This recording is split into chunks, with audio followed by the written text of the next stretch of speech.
এই বিষয়টা অত্যন্ত জটিল। অতীতের কথা বাদই দিলাম, আমি একটা বিষয় মাননীয় মন্ত্রীর কাছে জানতে চাই। গণমাধ্যমের স্বাধীনতা গণতন্ত্রকে সুদৃঢ় করে, এটা আমরা শিখে এসেছি যখন ছাত্র রাজনীতি থেকে শুরু করলাম।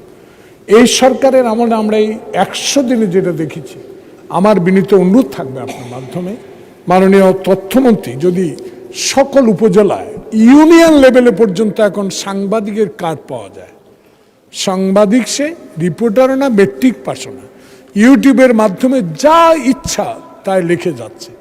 এই বিষয়গুলোকে তথ্য মন্ত্রণালয়ের অধীনস্থ এনে এটার বিষয়ে কোনো সিদ্ধান্ত নেওয়া যায় কি না, এদেরকে লেখাপড়া কতটুকু বা এদের কার্ডটাকে দেয়, সাংবাদিকের কার্ড আমাদের মধ্যে ঝুলায় কারা, এই বিষয়গুলা মাননীয় মন্ত্রী কি একটু তদন্ত করে দেখবেন, এবং এগুলো বন্ধ না করলে উন্নয়নের ক্ষেত্রে, গণতন্ত্রের ক্ষেত্রে সব কিছু কিন্তু বন্ধ হয়ে যাবে।